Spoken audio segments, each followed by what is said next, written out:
Hello and welcome to Beating Cardiac Odds. This is Greg Coon with Cardiac Crusade. I'm one of the co-founders. My wife is the other co-founder. Welcome to our first podcast interview. And we're just going to jump right in. Tyler is our champion in Boston. We're doing we had a great campaign in Buffalo, New York, Western New York area. Now we're going to Boston.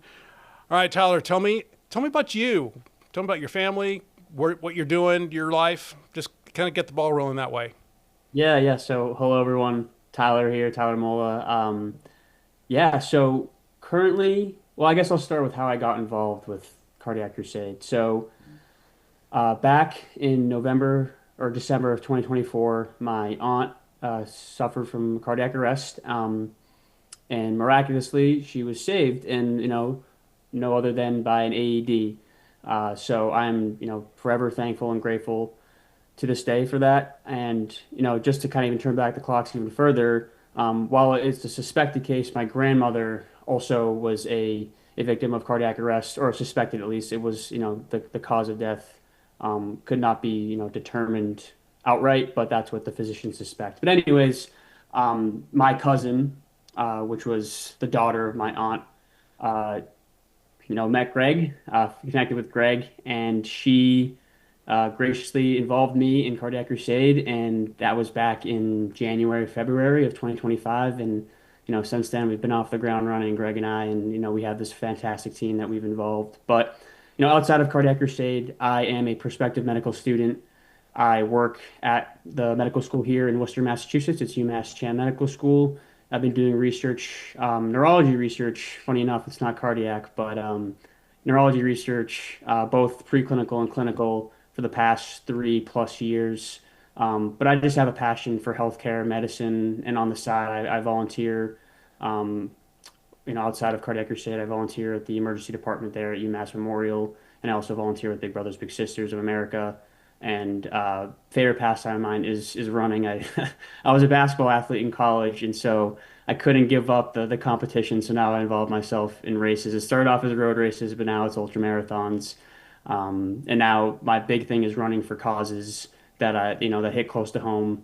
Uh, Namely, it's been mostly those that have been affected by neurological disability and injury. But moving forward, I think I'm going to try and blend the two of cardiac, cardiac related injuries and defects with that as well. But that means more races to run and more causes to run for. So that's fine by me. But yeah, to kind of sum it up, I've been with Cardiac Crusade for the past 6, 7 months, and like Greg said, we're planning this awesome campaign to start here in Massachusetts, and things are kind of falling into place. So I'm excited to be a part of the team and see how this kind of evolves over time. I have high hopes, and I'm a big optimist, so I'm super optimistic about Cardiac Crusade as an organization, and I'm excited for the future and where this organization is going to go, in Massachusetts and nationwide. So Yeah, I'm a chronic optimist too, but I'm also a realist. So it's like I'm I understand the realities of what we're trying to do, but it's also, oh my God, we could do so much. And okay, so Danielle, your cousin, brought you in on one of our first meetings in Zoom. What was it that crossed you over the line? That okay, I'm going to do more than just participate and do a little participation, to really taking the bull by the horns. What was it about what we're doing that really crossed that line for you? yes, and so Greg and I, if for the audience here, have conversations all the time off camera, and so the big thing for me is that as I've talked to Greg about, is I've been wanting to get involved in something that really is impactful, not just locally, which is what we're doing now, but also has the potential to impact lives outside of my local community. And with the connection to my aunt and my grandmother, this just seemed like the perfect opportunity for me to get involved in something that really can truly save lives. And Greg, I'm going to put you on the spot here, and I know you might Yep. be humble, but I just saw how into it you were and how energetic and enthusiastic you were about this mission. And at first I was, trying to learn the ropes and see how things structured and see how things were organized. But the more I learned about it, and the more, I did my own research, and the more I realized how influential and impactful and transformative this can be not just in a, in a small community, but if we can really expand, like this could really change lives. And, you know, my aunt's life was saved. This could save another person's aunt or another mother, Greg's wife, Julie, like her life was saved by an AD. Another Julie will get it tomorrow. So I think the more I've realized how impactful this can be is, it just kind of led to me getting more involved. It wasn't even like I decided one day that this was going to be something I jump full, 2 feet, jump into a pool and then, big a big splash. It was like, okay, I see how this could go. And then, like Greg, my mind starts to race and I have ideas. Yep. And Greg, you've just been so open to the ideas I've had, and we've kind of just taken things together and learned on the fly. And I think being able to try and do something in my community, which has been the kind of the biggest influence, the biggest factor in me really trying to make this thing happen, is because I see it from perspective like, all right, this can happen to anyone.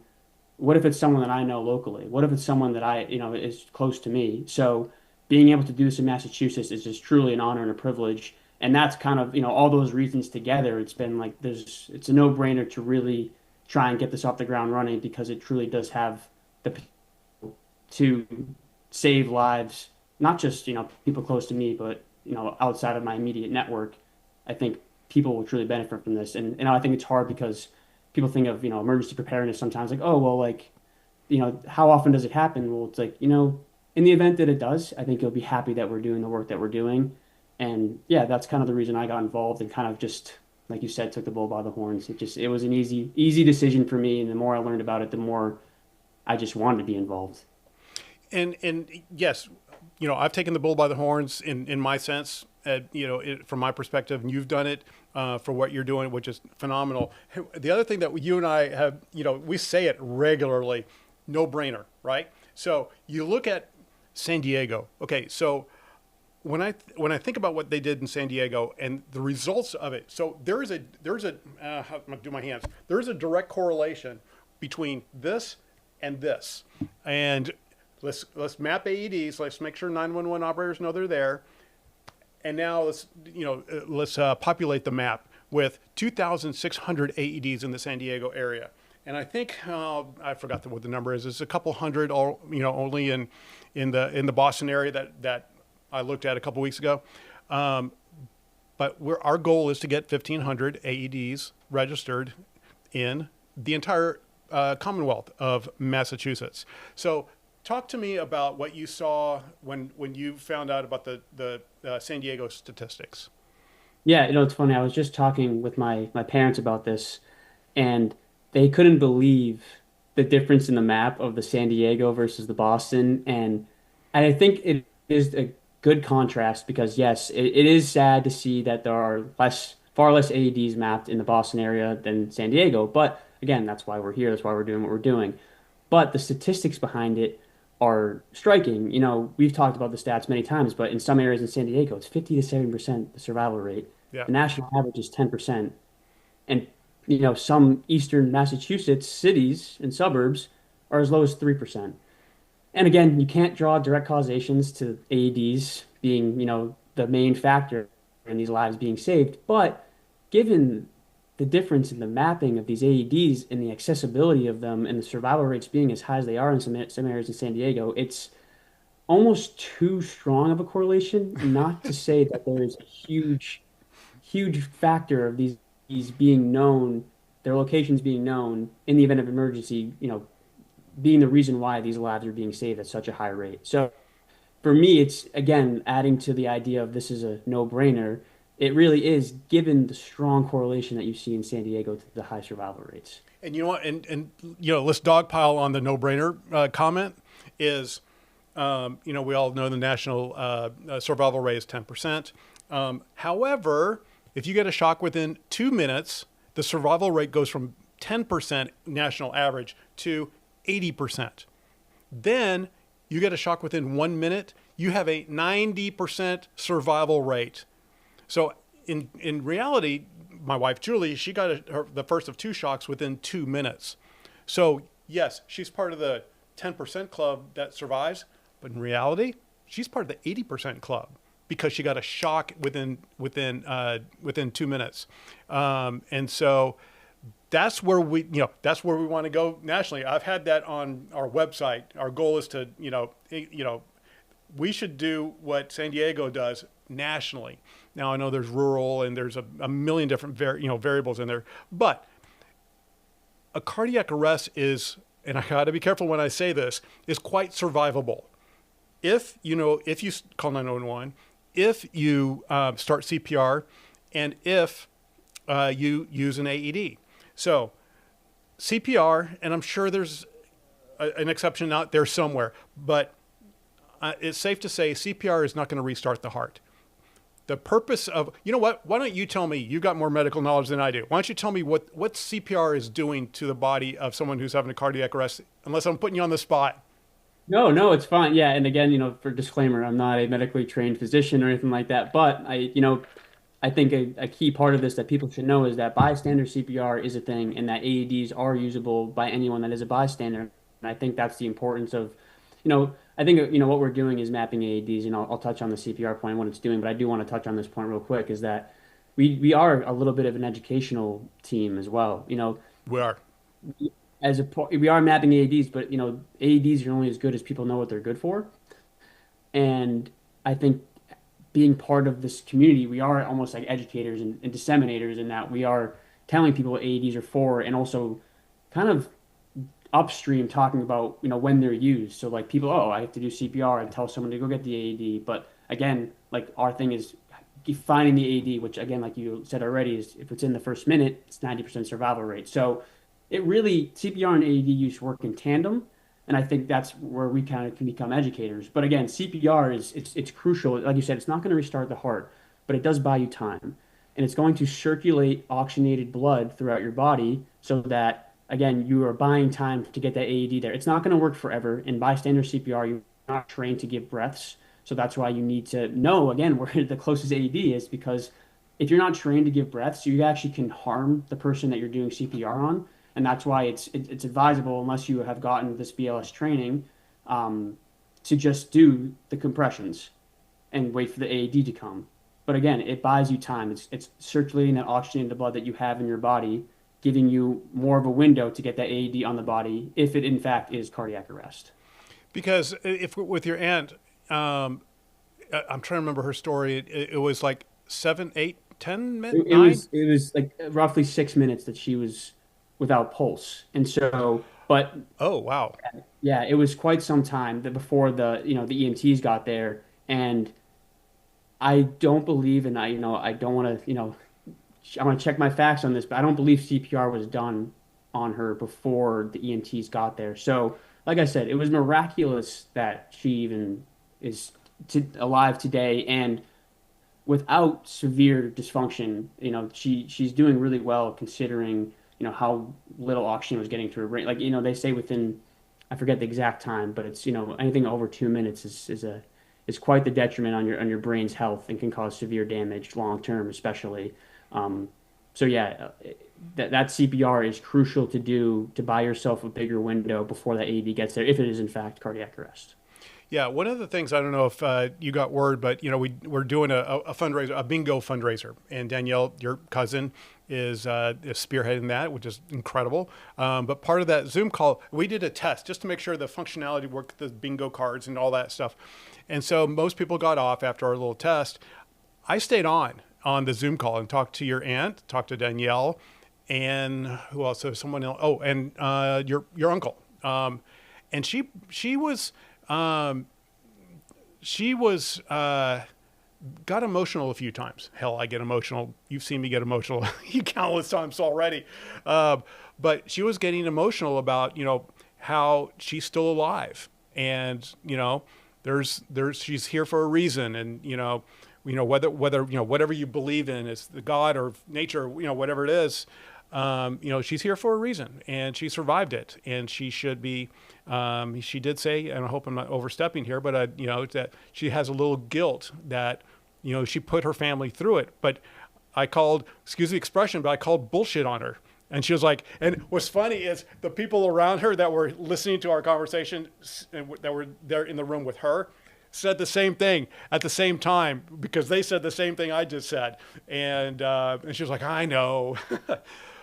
but she's a doll. Oh my God, she's just a doll.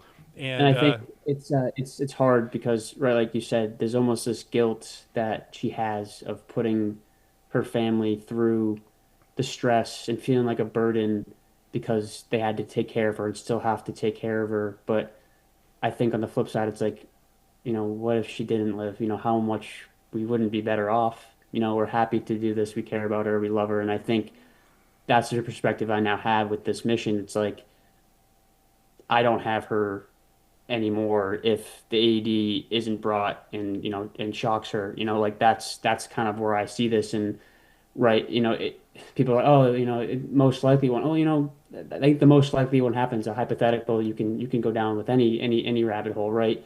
And I always, like we've already said, it can happen to anyone. And I think this is one of our core sayings, like map an AED save a life, and I think that really is true. It's like you never know which AED is going to be the one that saves a life. So thankfully one saved hers, and who knows, we can map one tomorrow, and that could be the one that saves another life. So the core part of our mission, I think that's kind of the perspective that I think I want to emphasize is that it can happen to anyone, and you never know which one is going to be one that saves a life. and that's and to that point is it can happen to anyone, anywhere, anytime. And so, having that AED, here's one of the other things that drives me crazy, but also drives me motivation wise, is countless stories of someone has a cardiac arrest and they die, and there's a freaking AED 50 feet away. That that drives me. Those are the kind of things that it was right there. That kid could, because one I'm specifically thinking about is a kid in high school. He died, and the 50 feet away was an AED. It's just sitting right there, ready to go. But the people who needed to know where it was didn't know where it was. It was like inside I think outside of a school or something. But that's just one example. It's an endless list of examples like that. So Now, it was just, that was yeah. there EMTs on the scene? Any like firefighters, emergency services, or was it just students and faculty and other staff that had to respond to this emergency? Was that the case there or no? There was I think my recollection is that there was the high school security guard or whatever, off-duty police officer maybe. He didn't know where it was, and so he didn't understand, or he just didn't, which is part of what you said before. This is part of the education of what we're doing. Okay, so talk about education. Let's go into, and I'm going to put you on another spot on this one. Tell me the difference between a sudden cardiac arrest and a heart attack, because every time I hear someone, oh, they had a heart attack and died, but no, it was no. Tell me the difference between a cardiac arrest and a heart attack. Yeah, so I think to put it simple is, we always talk about this. Like, you're putting me on the spot, but I think I should know the answer to this by now. Heart attack is plumbing, and cardiac arrest is more electrical. So, Well, here's how I describe it in my non-medical term is, the regular heart is going ba bump, ba bump, ba bump, and then when it goes, when it has the cardiac arrest, now it's just doing this. right, yeah, it's Which beating abnormally. I think to And put what it is it? in. It's a meeting abnormal. So that's my best non-medical definition. But blood is not going through the body when it's doing this. Right, But you need the shock to force it back to the normal beat. So right. yeah, no, that's really it. I mean, I've got one of my best friends had a heart attack, and he called 911 while he was dragging himself to the phone. He was home alone, and but he was alive. He was breathing. He was conscious, but he was having a heart attack. And actually, you can have a heart attack for hours, days, longer. The numbness in your left side or whatever, on your arm and your chest, the chest pain, the shout, the breathing, you can't, pain, you get the pain happening. So all of those signs that most guys just ignore, that don't ignore them, because those are the signs of having a heart attack. And you are having a heart attack when you're feeling those signs. So Julie and I are flying to visit with my father-in-law, and he when we're walking from the terminal, it's a couple hundred yards to the car. He gets to the car, and he's like, just a little out of breath, and I'm like, my little red flags start popping up in my head. So he's driving, she's in the passenger seat up front, and I'm in the back seat, and I'm texting Julie right in front of me saying, I'm not so sure about your dad here. And he should go check it out. And so she says something, and he's like, I just need to work out some more. I just need to get in better physical condition. So we went with him. He was pushing back a little bit. But then the next day we go to Walmart and we're picking up some things, and we get to the cashier. You know, he's just doing, the typical thing. I'm like, okay, look, I know I'm the son-in-law. I know my place, but we're going to the hospital. We need to get you in there. And so he agreed. We went. They did the angioplasty, I think is how you pronounce that. And so they realized that of the four arteries, three of them were blocked more than 90%, and one of them was at 99%. And so if that 99 were to become 100 block, he'd drop dead. Now, he was hours, maybe a couple days, maybe a couple weeks, who knows when that would actually happen. But he was literally at death's doorstep. And he got a quadruple bypass surgery and other things that while they're in there, they just kind of clean things up. And he's doing great now. So that's a heart attack. He was having a heart attack when he was doing this. And so, if you have a heart attack and you're feeling all those symptoms that we all hear about, shortness of breath, tingly, numb, chest pain, go to the hospital. But you're alive, you're conscious when you're having a heart attack until you get to the point where you're not, where and a lot of times a heart attack can lead to a cardiac arrest. So yes, a cardiac arrest is the trigger, but it was, if you have 100 different cardiac arrest patients, you have 100 different reasons why they went into cardiac arrest. So everyone's a little bit different. But those are kind of the key differences between a cardiac arrest and a heart attack. Yeah, So, and I think go ahead. you kind of said it there, like you said it there too, with the, I feel like people miss the, like, the canonical way of thinking about a heart attack is like, oh, all of a sudden it happens, and you're like, oh, there's no signs or symptoms. In reality, like you just said with your father-in-law, it's like there are signs that point to it, but people, they can be subtle sometimes, and people are like, oh, I just need to exercise, my age is catching up to me, or this is catching up to me, or this or that, and they point fingers at different things when in reality it's like, you can never be too safe. And I think, like you said, yeah, you don't want to go to a doctor for every little thing and be a hypochondriac, but when your body's not behaving how it usually does, and there are certain signs that kind of add up and point to a certain direction, it's probably better safe. And kudos to you for taking the initiative. Like, hey, I know it may not be my place here, but I feel like I need to say something. And thank God you did, because he's probably not here if no one speaks up and he doesn't go and see. He's definitely not, I would say, Yeah, or at least no, we'll, less of a we'll, chance of being yeah, here. So we all agree with it. He'll agree to that too. But then, you know, Julie got a phone call from her alumni sorority sister to, hey, let's go do this charity thing at our high school. And if she didn't make that phone call, Julie would have been alone at home when she had a cardiac arrest. I'd be a widowee. I would be not married. yeah, Julie would have passed. I'm trying to think of the right, what is that right term? But whatever it is, she wouldn't have made it, and because she would have been home alone. So yeah, yeah.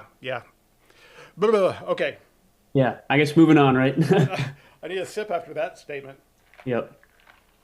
Okay. All right. So we've got a big event coming up October 16th. And actually, a good buddy of yours is one of the managers at Loco Restaurant where we're hosting this launch event. Tell us about that.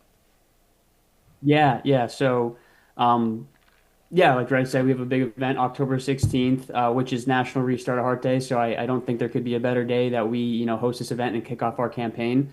Like Greg said, it's at Local Restaurant, which, my good friend, his name is Drew Tebow. I don't mind dropping his name. And his brother, Jake Tebow, they're actually the Tebow name, especially Jake, they're big Boston names. And why, honestly, I chose Loco as a whole is because they have a good reputation of doing charity events. And I think being there will be great because we'll have a nice community that will want to show up for the cause that they're bringing in. And I think that the venue itself is great. But outside of that, this event is really to kickstart our campaign. Uh, we're starting on Restart a Heart Day. We want to insert ourselves into the Massachusetts community and really show people we're here to set out to do the thing that we, map 1,500 Ds in the Commonwealth of Massachusetts. And I think this is a great way to kind of at a central location bring people together and, put faces to names. Like, who is Cardiac Crusade? What are we doing and why are we here? And, we have a lot of cool stuff planned that we want to do to really bring, make a heartfelt atmosphere, pun intended there, and really loop people in and get people to see, what we're trying to do in this community. And I invite everyone to join. Like I said, it's October 16th from 5 to 8 p.m. It's a Thursday night. It'll be a fun atmosphere. We have an auction, we have light refreshments. We're trying to make this as a fun and for especially for prospective volunteers that want to get involved. We want to have you guys come. You want you to meet us, meet Greg, meet the rest of the team. We don't want this to be, the Cardiac Crusade, hierarchy where, there's a, upper, like a corporate almost, and then the volunteers doing the work. This is a together thing. We want this event to really bring us together as a team because it isn't about me, it isn't about Greg. It's about saving lives as a whole in Massachusetts. So this event, yes, is to kickstart our campaign and to insert ourselves into Massachusetts space, but it's also introduce ourselves to the community and show us that we are a team in doing what we want to do. It's not just about us. It's about serving the Commonwealth of Massachusetts. So yeah, Absolutely. I'm super excited about this event because it really is a way to show that we're about the Commonwealth, not just Cardiac Crusade trying to make a name for itself. Because that's the last thing, and that's again to go back to the beginning of this podcast. That was the one thing that I really appreciate about you. It's that it's never been about you and your story. It's always been about how can I serve, the community and how do I save.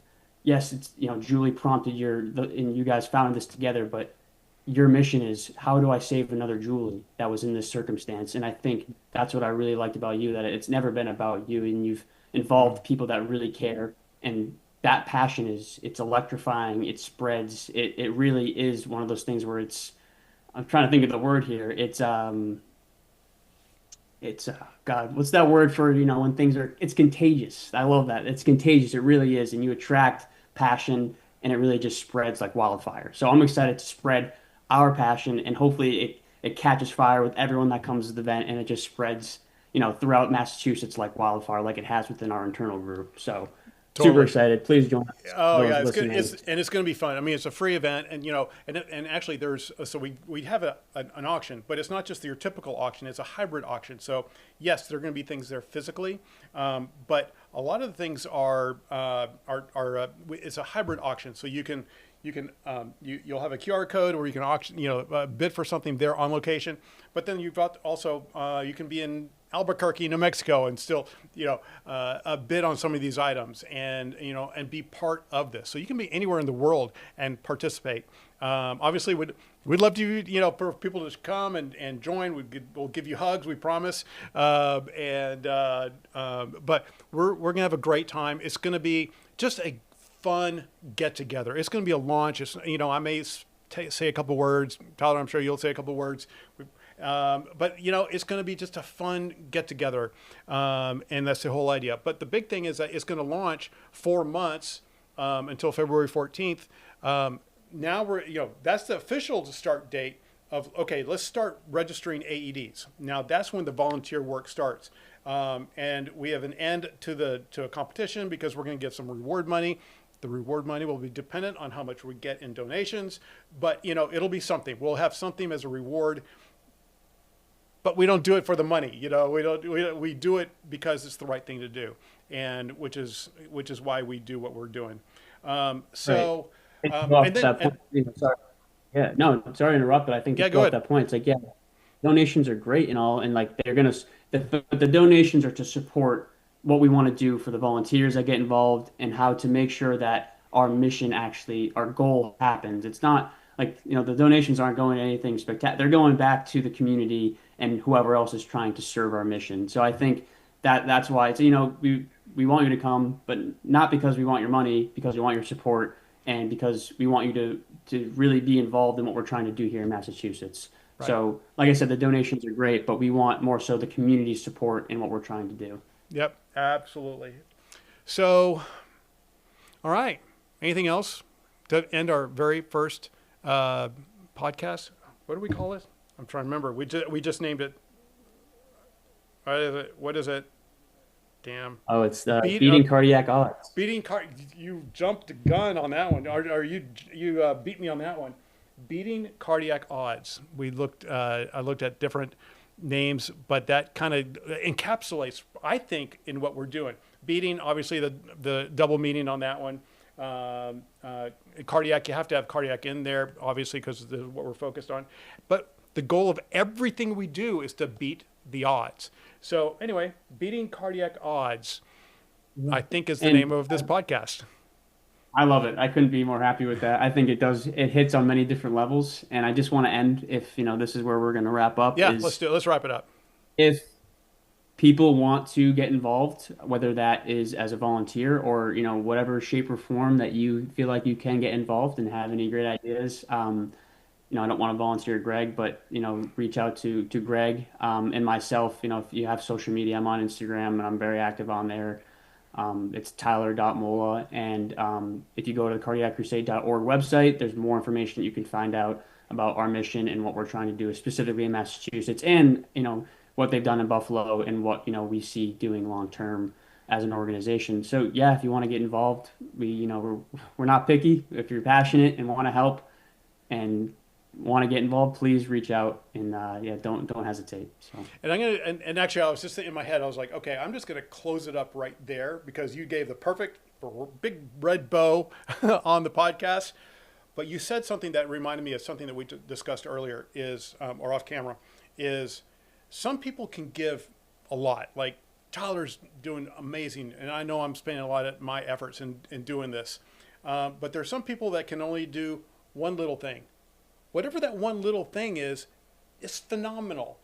If you can only do this, that would be great. We want volunteers. We want people to participate in whatever their bandwidth is, whatever their area of expertise is. However little, small, even if it's this one little thing that you want to do, and because you're really good at this one, or you have time to do X, we'll take anything. Because you never know where, what that one little thing may, you get a lot of those, and you'll put them all together with all of the other efforts. We can move mountains. So anyway, anything else? No, I think that was well said. Yeah, excited for this campaign, and yeah, please get involved if you want. And I look forward to being more involved in the Massachusetts community here with Cardiac Crusade. It's going to be one heck of a campaign. Yeah, it's gonna be fun, dude. So October 16th, we've never met. I know. It's gonna be. Listening, Greg and I have been virtual pen pals, that's for sure, the last few months. So we are. It's as much as the event's exciting, it's very anticipatory between me and Greg about. Oh, dude. It's gonna be never see each other in person, but that's gonna be we're gonna have a lot of fun. Yeah. Okay. Wrapping it up. We'll see everyone on October 16th, hopefully, either online or in person. Go sign up. Go to the website, cardiaccrusade.org/Boston. Everything is there. Thanks.